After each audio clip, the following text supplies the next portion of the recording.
Life Management Science Labs would like to acknowledge that we live and produce this podcast on the traditional lands of the Wurundjeri people. We'd also like to acknowledge the traditional owners of the lands of our listeners and our international colleagues. We'd like to pay our respects to their elders past, present, and emerging.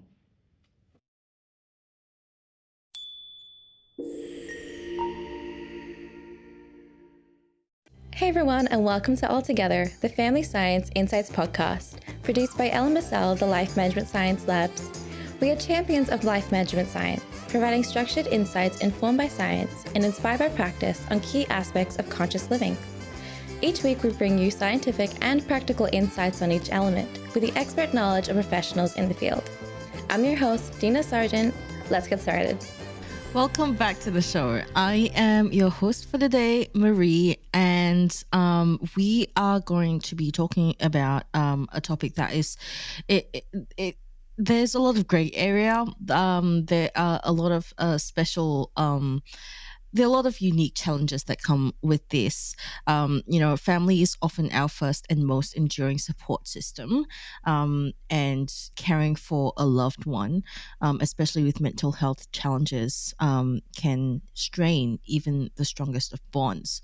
I've seen it firsthand. I have heard about it from friends, and it is a really, really tough challenge to go through because the people that you care about the most, you see them in the toughest of times, and having that relationship strained when you have been through so much together before and you've considered them your best friends, and closest people to your heart, can be really, really difficult. So in this episode, we are exploring the complex dynamics of family and caregiving life, especially when mental health is involved. And to guide us through this is therapist, speaker, and writer Jennifer Gerlach, the author of the Psychosis and Mental Health Recovery Workbook. She specializes at the crossroads of mental health and neurodiversity. So, hi, Jennifer. Welcome to the show. Hi. How are you going today? I'm good. How about yourself? I'm fine, thank you. I am aware it is early in the morning here, while it is pretty late in the evening on your end. Yeah. It's 7 p.m. Is it? Did you say it's 10 a.m. up there? Yeah, it's 10 a.m. on our end. But how do you feel about recording a podcast so late into the day? Like, you must have done quite a few things already. Yeah, I feel really good about it. I really appreciate you all inviting me to this podcast. It looks like a pretty sweet podcast and always up for, educating folk about mental health and, encouraging hope. Yeah, I appreciate you spending your time with us as well. I'm really excited to learn more about this topic. I think it's something that people should talk about a lot more. For some reason, I'm not sure if this is just my perspective, but I feel like it is something that's kind of swept under the rug quite a bit. Like, you hear about people caregiving for elderly family members or their parents who are sick, or their siblings or something like that, but hardly ever are like the challenges highlighted. But we'll talk about that later on in the episode. For now, I would love for you to tell us what compelled you to specialize in mental health, especially neurodiversity. Sure. So I'm a neurodivergent person myself, and also a person around the age of 13. I developed some pretty significant mental health challenges. I've worked through a lot, and when I got better, I wanted to help other people get better. And so I became a therapist, and it all took off from there. Oh, that's wonderful. I think a lot of people there's this new wave of neurodivergence where people are realizing as adults that they are neurodivergent, and realize that the entire childhoods they have been feeling like they're out of place for these reasons, because they've been taught in a way that's kind of not intuitive or productive to them. So that's fantastic. I would love to hear more about this. But before we go further into detail, I would love to get to know you better. So this is Have You Met Jennifer?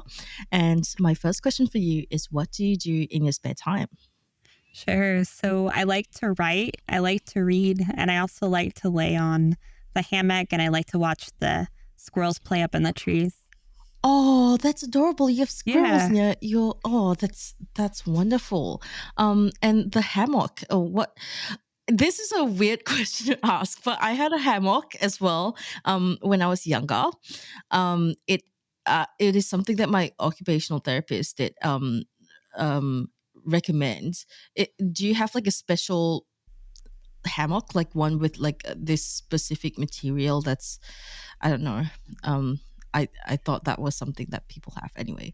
Yeah. Yeah. I think all hammocks are special. I have a rainbow hammock, but it was just the cheapest one I could find on Amazon, really. And Oh, that's but it's nice. adorable. Yeah, I yeah. had a rainbow hammock too. I had all the different colors. Right That's on. really Right fun. on. Yeah. So, what books do you like to read? Sure. So I guess I'm a little geeky. I like to read a lot of mental health books. So that would be mostly my interest, things to do with therapy, things to do with mental health. hmm are there any books that you would recommend in particular? Yeah. So a few that I've been reading lately. I overcame my autism and all I got was this lousy anxiety disorder. I really loved reading her journey and like how she came to a place of self-discovery about autism and anxiety. Another Mhm. book I would really recommend is Mind Estranged, My Journey Through Schizophrenia and Homelessness. It was written by a woman who lives with schizophrenia and Mhm. had really struggled for several years before she got better. And when she got better, she wrote this book and she tries to help other people too. So those are two that I would highly recommend. I love stories, people's personal stories and that sort of thing. Yeah, it's also really great when you have such a loaded topic intertwined as well with someone's personal writing style, and you can hear their voice in it. But aside from books, are there any films or TV shows that you enjoy? Yeah. So I do like Star Trek. I like Star Trek The Next Generation. And I do like Lord of the Rings and anything to do with fantasy. Ooh, I just started on Lord of the Rings. I never watched it growing up because my screen time was limited to like 1 hour a week. So I really Oh, couldn't. wow. Yeah. I wasn't allowed to really watch TV or like use the computer at all unless I snuck on it somehow. But yeah, I started on Lord of the Rings. What are your favorite things about Lord of the Rings and Star Trek? Yeah. So in Star Trek, I really love how they are so open and accepting. They're going from planet to planet and meeting all of these different creatures, these different, I guess you would call aliens, different species. And there's just this openness and interest and curiosity about all the entities that they meet and, also inclusion. And I think it's sort of a model for, what we could do, as far as our future, maybe to include each other. Yeah, absolutely. I can't really say that I understand 100% what you're saying right now because I've never watched Star Trek, but I get the gist of it, and it sounds nice. I do like the inclusivity. Now, in your professional or personal life, is there anyone that you look up to in particular? Sure. So I would say I really look up to my uncle. He is somebody who I know has had some challenges and who has always been somebody to question things, to be curious. And he's somebody who I have a lot of respect for, just as a person and somebody I appreciate because he's always kind to people, which is something I respect Yeah. as well. Yeah, those are some really admirable traits. I always admire anyone who's able to be kind and weave their humor into things, it is truly, sometimes I find it really difficult to remain kind. Sometimes I'm just like really fired up, being like, wow, this is wrong and my day's all wrong. And being able to look up to people who have these traits does help a lot with reminding yourself how to move along with grace, but also like validate your own emotions. It's a journey. So what do you think are some of the biggest lessons that your uncle has taught you? Yeah, to question things. So he's somebody that definitely questions things. And I have learned that, you can listen to what everybody is saying and sometimes they're right, but sometimes it's also good to ask your own questions. Yeah, those are some really good lessons to learn. And lastly, how would you define family? Sure. So I consider family to be the people who are closest to you. So that could be blood relatives, but it might also be people who are not biologically related to you. Yeah, that's a good way of putting it. Now that we've got to know you a bit better, we'll move on to the interview section. And for starters, how would you define family dynamics? Sure. So, family dynamics is really how the people you are closest to, the people in your family, relate to each other. So, who holds the power in the family? Like, who's sitting at the front of the table? Who is the person people go to when something's in trouble? Who is the person that who trusts? So, who's close to who? Who gets left out sometimes? And what patterns there are as far as communication. It gets really tangled. Yeah. And in your experience, what are some common family dynamics that may contribute to the development of poor mental health or potentially mental disorders in a family member? Yeah, so I think the biggest one is stress. So when the entire family is under stress, it stresses everybody, and that can be financial stress, health stress, housing stress, just the stress of daily life. And when there's enough stress, sometimes people tend to struggle more with communicating at our best. All of us do. We just kind of have more difficulties with making assumptions, jumping to conclusions, and that can show up with, unfortunately, things like criticism or, calling somebody lazy or seeing somebody in a negative light, or even scapegoating a family member where that family member gets blamed for a whole lot of things that, some of which they might be part of and some of which they don't. And so those are some common dynamics, but it all comes down from stress. I don't think that it's very often that people would try to make things negative. I think almost always people are doing the best they can, with what they're dealing with. But when we're stressed naturally, things get a lot more tricky. Yeah, 100%. Because sometimes we just are under so much duress that it's really difficult to well, like the like people can kind of feel what you're feeling. If you're put in the same room, your family members especially can tell exactly how you're feeling, and if they know what you're going through as well. Chances are, like, if you see a family member who is under duress and is stressed about a million things, chances are you probably get some secondhand stress from it. And it actually reminds me of this thing that I read, which is super interesting. That's a couple of 100 years ago, we all did this thing called communal sleeping. Not we all, as in like us, because like the two of us, we weren't existing then. But humans did communal sleeping. It was a common activity to do, and households would share a large bed, because um it was just more economically sound back in the day. And it's only until recently, in the past 100 years or so, I don't know the exact dates, but around then, that we started sleeping in separate beds.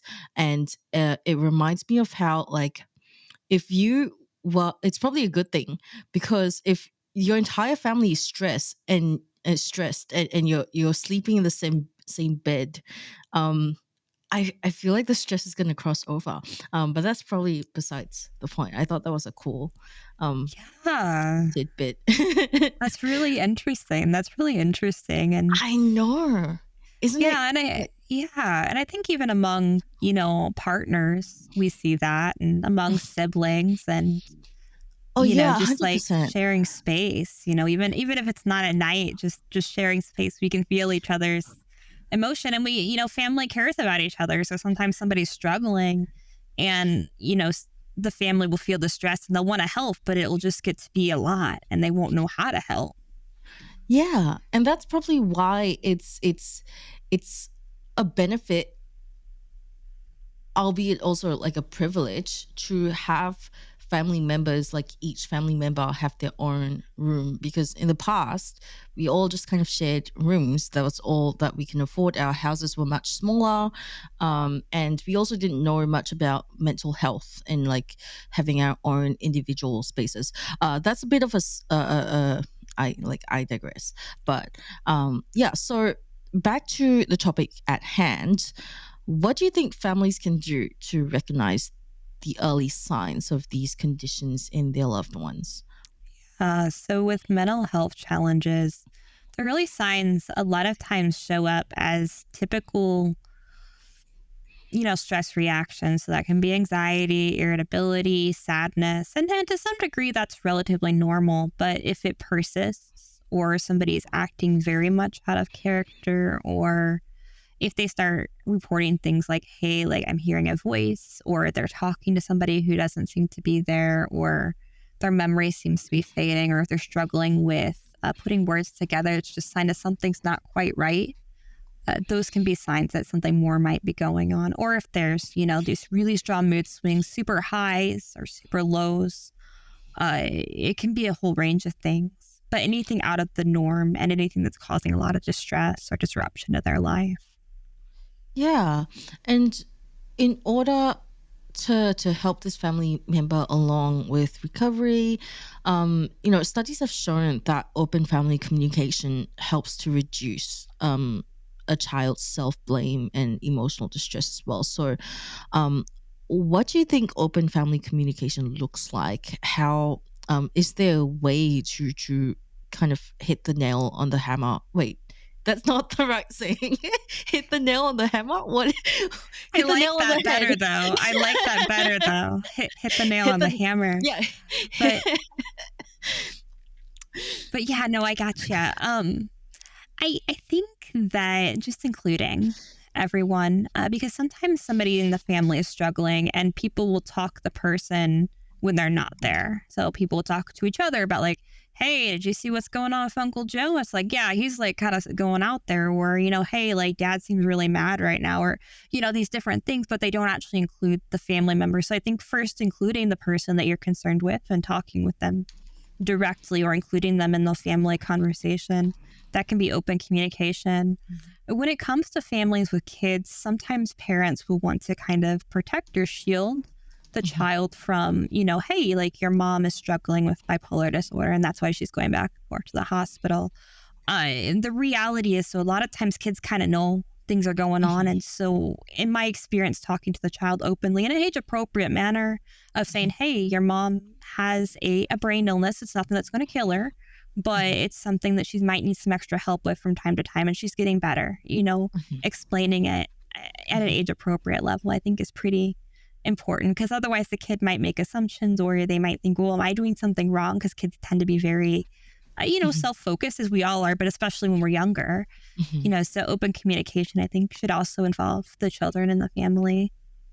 Yeah, those are some really, really good suggestions. I think also a lot of families tend, or like parents tend to forget that when you are open with your children from the get-go, um it it is kind of like it's preventing that like potential future feeling of betrayal. Like if a child in the future only then finds out as an adult and feels like they're being lied to their whole life. And also children have impressively um a lot of they really do have what it takes to be able to deal with it. You just have to guide them through it and support them in, like you said, an age appropriate manner. But let's go a bit more into detail with the age appropriate manner of speaking to a child. What does that mean? Are there any guidelines you can provide to us? Because it can be pretty subjective. Yeah. So using words the kid understands, letting them ask any questions they have.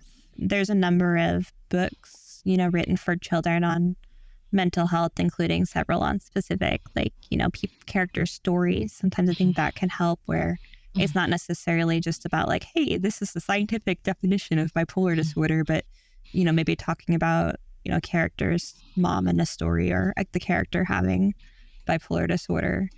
I think all those things can help, especially the questions piece, because sometimes kids are afraid to ask. They think it will be disrespectful, or that parents will, flip out if they ask certain questions. But then it also lets them know, hey, this is something we as a family talk about. And so if you're dealing with this, or you're dealing with something down the road, we could talk about that too, demonstrating that it's okay to talk about it. Yeah, those are really good pieces of advice. And what do you think families can do to support their loved ones who might be experiencing mental health crisis or an issue?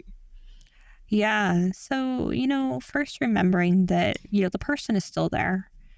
So if a person is struggling with something significant, like say they're hearing voices, or they're having ideas that don't line up with consensus reality, for example, they're talking about the government is trying to sabotage them, or Major League Baseball is a conspiracy, they're sending messages to them, or something that's somewhat bizarre, that the human is still there behind their eyes, the same person that they've always been. Recognizing that they might be scared, recognizing that this is real for them, even if it's not real for the people around them, and that it's okay to slow down, as you're talking to the person. It's okay to, disagree. Sometimes when somebody's living with a significant mental health challenge, they might not think that they have a mental health challenge at first, and that's okay. You don't have to call it a mental health challenge, but maybe they're dealing with stress, or maybe they'll call it a trauma, or maybe they'll still agree to talk to somebody about something. There's no need to push a diagnosis or push medical language on somebody. And then just kind of letting them know, hey, I'm not going to treat you differently. I'm not going to stop inviting you to things. Some of the things that, I think families do sometimes, and means to protect each other, will also kind of put each other off. So for example, one example might be a family, putting away the knives, during a person's crisis. But then down the road, if the person is using kitchen knives, there's no need to come in and grab those. That can be a very painful experience, because, they're not in that crisis anymore. Yeah, for sure. And for there are some cases where the person going through a crisis might not be willing to talk to a mental health professional or seek help. So what what should families do at that point? It can be really, really delicate line to toe. Yeah, it definitely is. So I think first, the family reaching out for help for themselves, somebody to talk to. I mean, gosh, when someone you love is suffering like that, it's painful, and needing somebody to talk to is perfectly understandable and important. Sometimes there may be support groups in an area that are available, or there may be local crisis resources. So if they're worried that their loved one might be in significant crisis where they need to talk to somebody right away, sometimes in a community, somebody will come out and talk with them, like a therapist or a crisis intervention specialist. I don't know. So the laws are differently, I'd imagine, between Australia and America, but in the United States, we do have some involuntary hospitalization laws. But I mean, it's used at a very minimum. Usually somebody can get help outside of the hospital, and if they're not willing to, there's still supports that can kind of come to them or make it more accessible. For sure. And what do you think families can do to encourage their loved ones to seek professional help. What is really important during this in this situation, I imagine. Yeah. So normalizing it, letting them know, hey, there's nothing wrong with getting help. Most people might benefit from talking to a therapist at some point, telling if a family member's open to sharing some of their own story, maybe they've talked to a therapist before and their loved one might say, okay, like if my Aunt Jan talked to a therapist, maybe it's okay, to talk to a therapist. Making the services accessible can also help. So I'm aware that in certain areas there are clinicians who will come to the individual in home. And sometimes if somebody's not able to get to a clinic, that's preferable. And it makes it a little bit more casual if you're talking to somebody in home versus if Yeah. you're going to a clinic, or if you're meeting with somebody online. Sometimes that could be a little more accessible and a little more casual. And somebody Mhm. might be willing to try that if they're not willing to go to a clinic. Another person might prefer to go to the clinic, and that's fine too. But knowing that there's a whole range of mental health services available, it doesn't have to be going to a designated building of mental health and you go in and you see like these people. It can be all sorts of things. Yeah. And what are some of the biggest challenges do you think that families face when caring for a child or a loved one with mental health struggles and trying to get them help? Yeah. So if a loved one does not believe that they have a mental health challenge, and unfortunately, with the more significant mental health challenges like psychosis, sometimes somebody does lose their insight temporarily. So they might not know something's wrong. It can be difficult for family to get them support. And it can be difficult to talk them into wanting support, and they might not be open to it. It can also be scary for family to see somebody that they loved change so much. So, for Mhm. example, in the case of psychosis, sometimes family members might get linked into a delusion. So somebody might be really close, say, to their sister for some time. And then, during a point of psychosis, they might think their sister is trying to kill them or that their Mhm. sister is trying to sabotage them.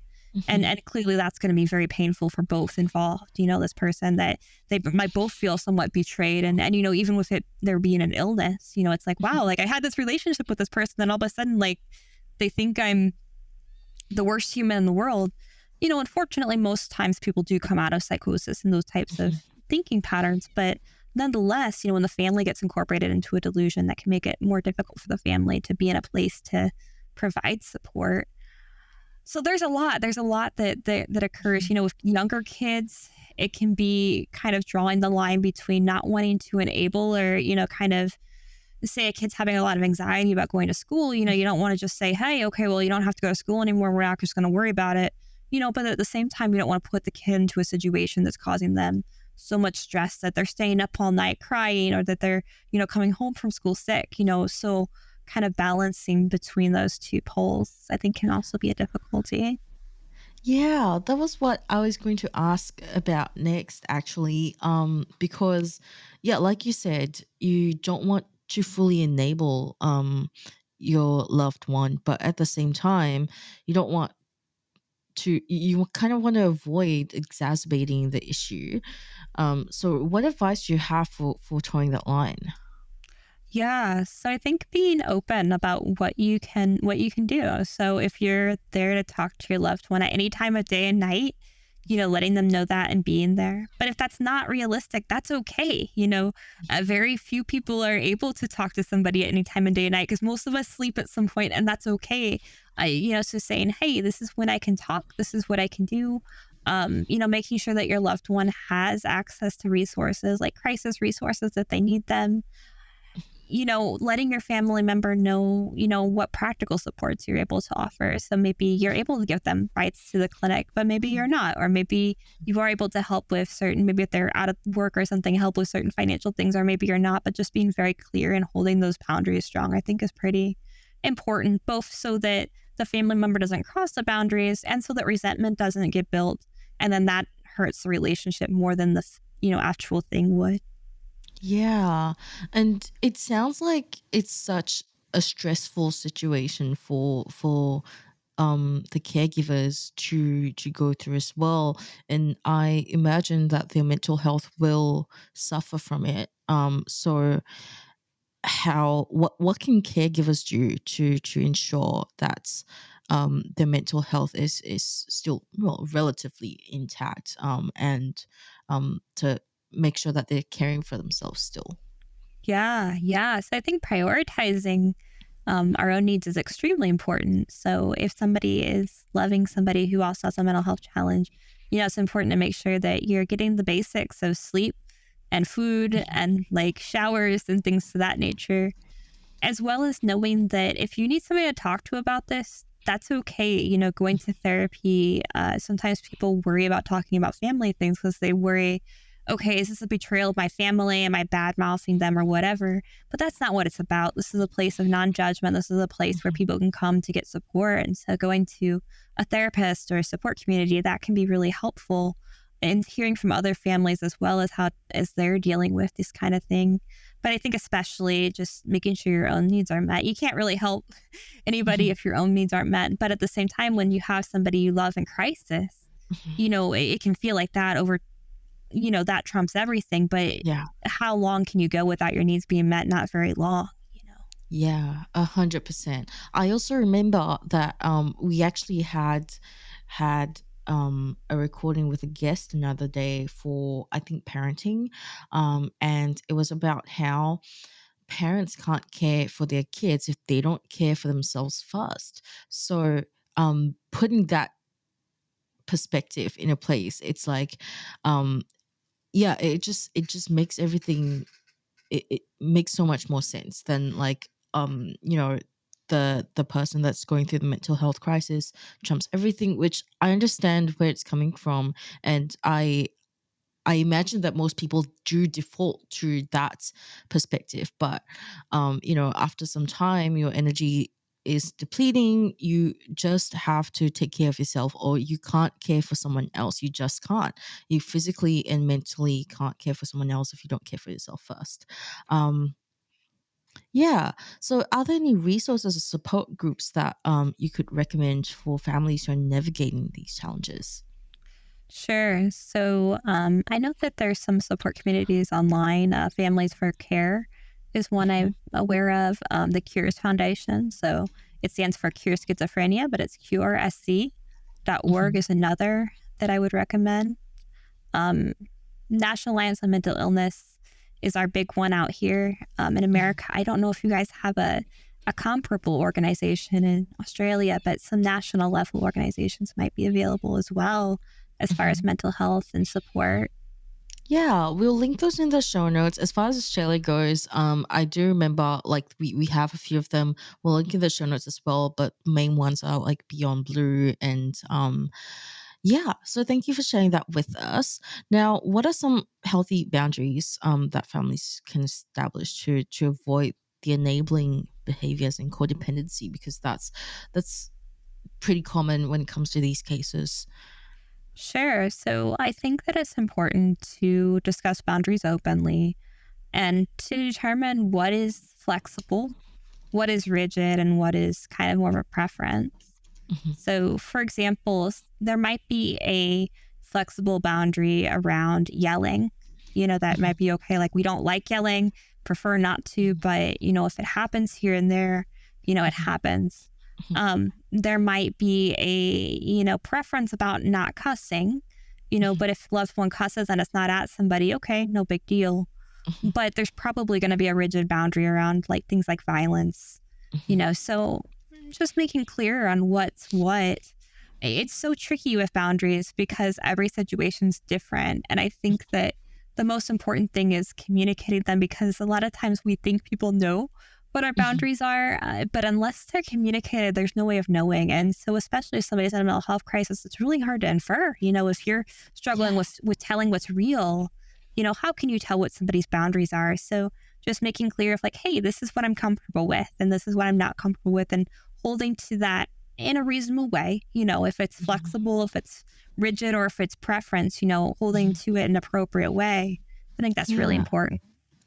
Yeah. And how do you think that will help in the entire process of mental health recovery and avoiding codependency as well? Yeah. So a big challenge that can happen when boundaries are crossed repeatedly is resentment.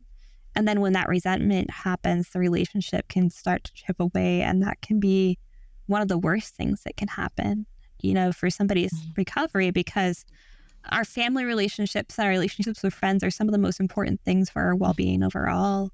And so when those start to chip away, or it begins to become more of a um, well, and I guess in some cases, like, it is a caregiver relationship. So, for example, like with parents and kids, but say between spouses, if it starts to feel like, one spouse is only caring for the other, and that's only interactions that they're having, that can be really, really painful for both involved, and not what either usually would want for the marriage. And so, Yeah.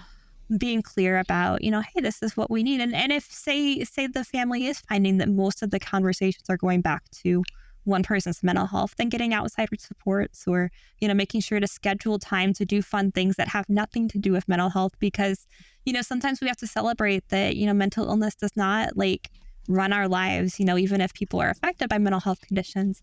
They have things outside of that, joyful things that they can enjoy. And, even when somebody is dealing with some level of mental health challenges, now if it's not a crisis, like, they can still go to the gardens and enjoy the gardens. They can still go to the baseball game or whatnot, and enjoying those things that the family's always done, I think, is really important. Yeah, that's a really good thing. That's a really good tip. I feel like a lot of people in these situations tend to forget what made them come together in the first place, and what made them love each other so much in the first place. So going out to do something fun, um, especially if it's an activity that reignites some memories of the old days, can really, really help. I've read Yeah, so thank you for sharing that. That's been such a pleasure to learn more from you. Now we're going to the practices and habits section. So we talk about the more practical sides of the topic for today. I'd love to go into detail about how families can support loved ones through long term mental health recovery. So, what are some habits, activities, or exercises that you would recommend? Yeah. So the first is taking time to slow down. Sometimes we get so stressed out that we start to go too fast and we make assumptions. So taking time to slow down, taking time to listen, taking time to check for understanding, as well as taking time to celebrate the good things, and to, participate in the good things. Because, when families are dealing with any kind of chronic stress, there's a tendency for the negative to sort of overpower everything and become the center focus. And when that happens, it can feel like a spiral downward of negativity and doom. Mhm, So, taking time to celebrate the good things, mhm, even little things like communicating appreciation, mhm, communicating appreciation to your loved one who's struggling with their mental health, communicating appreciation to other loved ones, modeling that behavior where we are celebrating good things as a family and encouraging each other, and also covertly letting each other know what we need. So it's like, hey, I really appreciated that you helped out with the laundry, or hey, I really appreciated that you took some time to listen to me today. Like, that was cool. That can be really helpful and important.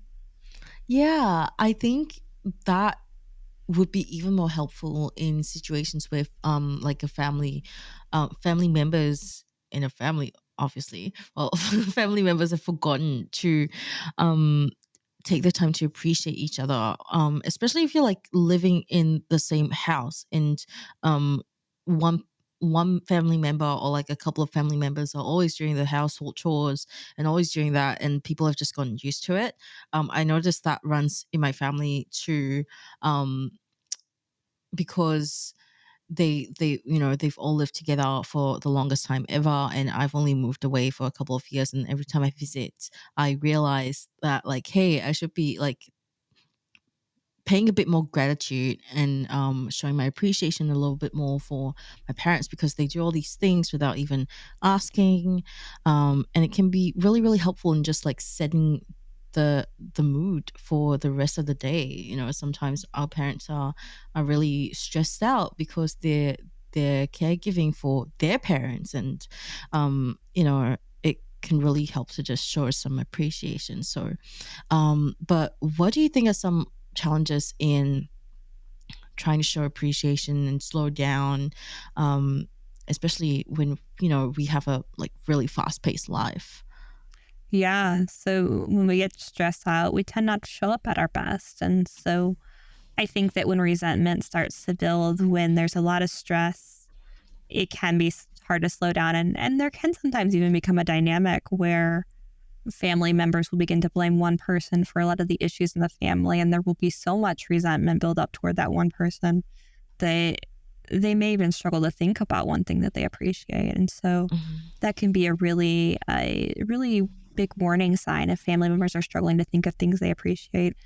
And also evidence that maybe this is an area to build. If you're struggling to think about things you appreciate for your loved one, can you think of one little thing, one little thing to say, hey, I Mhm. appreciate that, you're talking to me today, or, I appreciate that we get to go on this walk together, or whatever it is. Because surely the person is not always doing negative things. And in fact, usually most of us are, we're trying Yeah. to show up at our best. I think most Yeah. people are doing their best at any given moment. So when somebody is dealing with a serious mental health challenge, sometimes their best might look a lot different than what it was Mhm. prior to the challenge. Or when they do recover and when they're doing better, they might show up differently than they did when they were in crisis.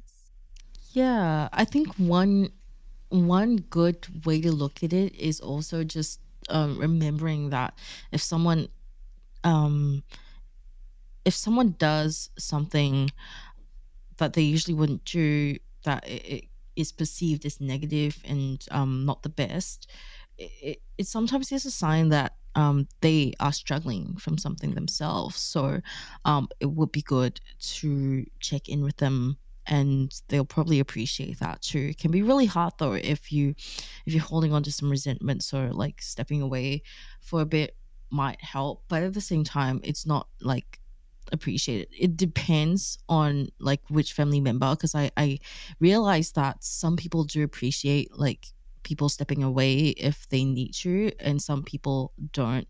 In fact, they they feel the opposite about people stepping away. So how do you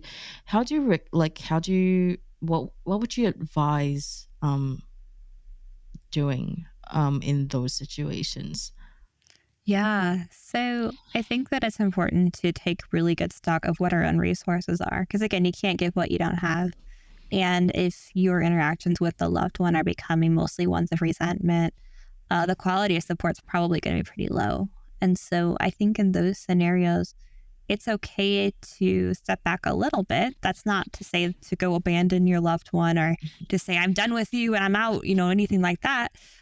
But it's okay to take, time for yourself to go to the park, or take time for yourself to get your nails done, or, to do things that are important to keeping yourself healthy, Mhm. even as your loved one might continue to struggle, or resourcing other supports in for the loved one, which might be a welcome relief as well for them if they might also be starting to feel some resentment too. And nobody wants that. Nobody signed up for mental illness. It's not something people, you know, it's Mhm. nobody wants any illness, right? Like Yeah. it's not really Yeah. something people seek out. Mhm. So both the person living with the diagnosis and the family, I think, Mhm. often are struggling with that.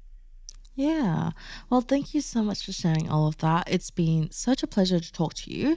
Now, let's move on to the open mic section. This is your chance to talk about anything that you're passionate about. It doesn't have to be related to the topic, but if it is, I will not stop you. So the floor is entirely yours. Take it away.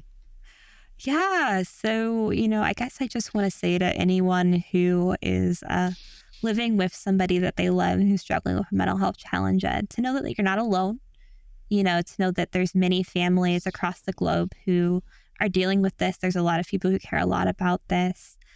There's people out there to support you. Mhm. It's okay to slow down.